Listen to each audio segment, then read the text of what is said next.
बाल चौपन, बाल चौपन,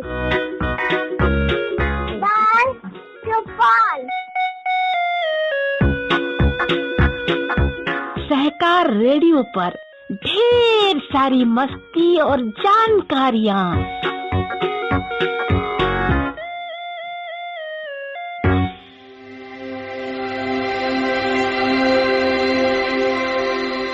सहकार रेडियो के बाल चौपाल कार्यक्रम को सुनने वाले सारे बच्चों को अमिताभ अंकल का प्यार भरा सलाम। बच्चों, मैं पटना बिहार से अमिताभ कुमार दास बोल रहा हूँ, आपका अमिताभ अंकल। और इस बाल चौपाल कार्यक्रम में मैं आपको दुनिया के बड़े बड़े घुमक्कड़ों की कहानियां सुनाऊंगा। इसके पहले मैं तुम्हें Ibn Battuta, Marco Polo, Vasco डा गामा, चार्ल्स डार्विन, सिंदबाद जहाजी जैसे घुमक्कड़ों की कहानियां सुना चुका हूँ। आज तुम्हें एक चीनी घुमक्कड़ की कहानी सुनाऊंगा जिसने आज से 1400 साल पहले भारत आकर घुमक्कड़ी की थी, और वो भी पूरे 14 बरस। इस महान चीनी घुमक्कड़ का नाम है ह्वेन सांग। ह्वेन सांग को शुआनजांग भी कहते हैं, लेकिन भारत में ह्वेन सांग नाम ही ज्यादा प्रचलित है। ह्वेन सांग का जन्म सन 604 ईस्वी 604 में चीन के हेनान प्रांत में हुआ था। जब वे 13 बरस के थे तभी से बौद्ध विहार में रहने लगे और 20 साल की उम्र में एक बौद्ध भिक्षु बन गए, बुद्धिस्ट मॉन्क बन गए। ह्वेन सांग की बौद्ध धर्म ग्रंथों में बहुत दिलचस्पी थी, इसलिए उनकी भारत आने की इच्छा जगी, क्योंकि भारत ही बौद्ध धर्म की जन्म भूमि है। उन दिनों चीन में तांग राजवंश का शासन था और किसी भी चीनी को विदेश जाने के लिए राजा की अनुमति लेनी जरूरी थी। ह्वेन सांग को ये परमिशन नहीं मिला तो वे चोरी छिपे ही भारत के लिए निकल पड़े। उनकी ये यात्रा सन 627 में 627 में शुरू हुई। भारत आने के लिए ह्वेन सांग ने रेशम मार्ग चुना, यानी सिल्क रूट। रेशम मार्ग उन दिनों का एक बहुत ही प्रसिद्ध व्यावसायिक मार्ग था। ह्वेन सांग को आते समय तकला मकान के रेगिस्तान में सेना की एक चौकी पर रोक लिया गया, क्योंकि उनके पास यात्रा करने की अनुमति नहीं थी। बहुत मुश्किल से ह्वेन सांग ने पिंड छुड़ाया और इसके बाद वे समरकंद पहुँचे।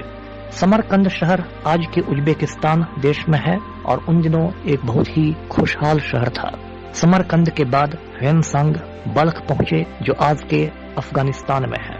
अफगानिस्तान के बामियान में जाकर ह्वेन सांग ने गौतम बुद्ध की ऊंची ऊंची मूर्तियां देखी। गौतम बुद्ध की ये ऊंची मूर्तियां पहाड़ों को काटकर बनाई गई हैं। इसके बाद ह्वेन सांग तक्षशिला और पेशावर गए, जो आज के पाकिस्तान में है। फिर वे हिंदू कुश के पर्वतों को पार करते हुए भारत पहुंच गए। ह्वेन सांग ने पहले ही से सोच रखा था कि वे गौतम बुद्ध से जुड़े हुए सभी शहरों की यात्रा करेंगे। बच्चों, गौतम बुद्ध से जुड़े हुए सबसे प्रसिद्ध 4 शहर हैं। पहला है कपिलवस्तु, जहां उनका जन्म हुआ था। दूसरा है बोध गया, जहां गौतम बुद्ध को ज्ञान की प्राप्ति हुई थी। तीसरा शहर है सारनाथ, जहां गौतम बुद्ध ने अपना पहला प्रवचन दिया था। और चौथा शहर है कुशीनगर, जहां गौतम बुद्ध की मौत हुई थी। इसमें से कपिलवस्तु नेपाल में है और बाकी सभी भारत में। ह्वेन सांग ने इन 4 शहरों की यात्रा की। इसके बाद वे कई अन्य शहर भी गए, जैसे पाटलिपुत्र, राजगृह, कौशाम्बी, श्रावस्ती, अयोध्या आदि। ह्वेन सांग ने नालंदा विश्वविद्यालय आकर कई महीने तक संस्कृत का अध्ययन किया।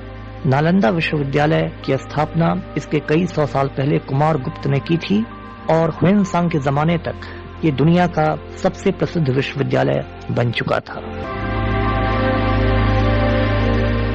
ह्वेन सांग इसके बाद कामरूप पहुंच गए। कामरूप को आजकल असम के नाम से जानते हैं। उन दिनों कामरूप पर भास्कर वर्मन का शासन था। भास्कर वर्मन ने ह्वेन सांग की बहुत खातिरदारी की, बहुत अवभगत की। उन दिनों उत्तर भारत में सम्राट हर्षवर्धन की हुकूमत थी। सम्राट हर्षवर्धन एक महान शासक था और विद्वानों की बहुत इज्जत करता था। जब हर्षवर्धन को पता चला कि उसके साम्राज्य में एक चीनी विद्वान घुमक्कड़ी कर रहा है, तो उसने ह्वेनसांग को अपनी राजधानी आने का न्योता दिया। हर्षवर्धन की राजधानी थी कन्नौज, तो ह्वेनसांग कन्नौज पहुंच गए। हर्षवर्धन से उनकी गहरी दोस्ती हो गई और उनके सम्मान में हर्षवर्धन ने कन्नौज में बौद्ध भिक्षुओं का एक बहुत बड़ा सम्मेलन बुलाया। इस सम्मेलन में ह्वेनसांग ने भारतीय बौद्ध विद्वानों से विचार विमर्श की। हर्षवर्धन ने ऐसा ही एक दूसरा सम्मेलन प्रयाग शहर में बुलाया। प्रयाग शहर आज के उत्तर प्रदेश का हिस्सा है और इसे इलाहाबाद के नाम से भी जानते हैं।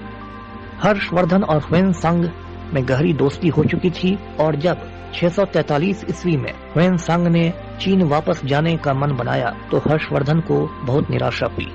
फिर भी हर्षवर्धन ने ह्वेनसांग की मदद के लिए अपने कई सैनिक और मार्गदर्शकों को उनके साथ चीन की सीमा तक भेजा। इस वजह से ह्वेनसांग की वापस की यात्रा बहुत सुगम हो गई।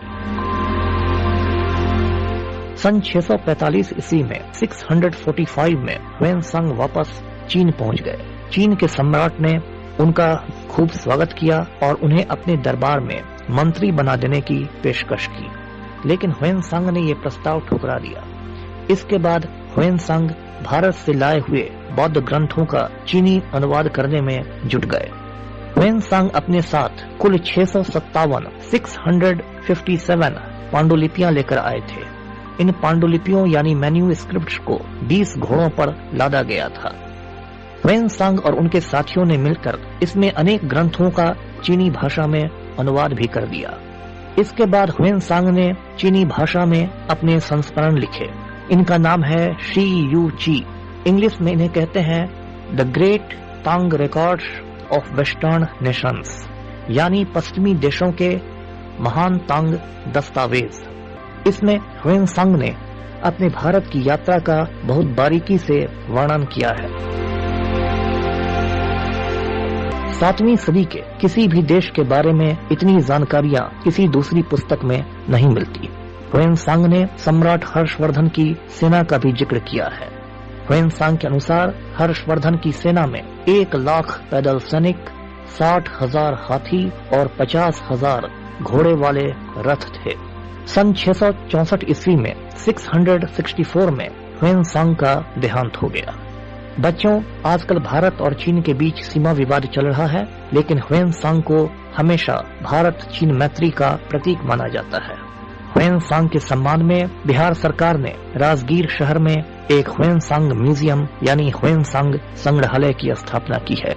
कभी बिहार घूमने का मौका लगे तो ये ह्वेनसांग म्यूजियम जरूर देखना। तो आज की ये थी चीनी घुमक्कड़ ह्वेनसांग की कहानी। अगले हफ्ते फिर किसी घुमक्कड़ की दास्तान के साथ मैं हाजिर होऊंगा। तब तक अमिताभ अंकल को बाय बाय बोल दो। अलविदा।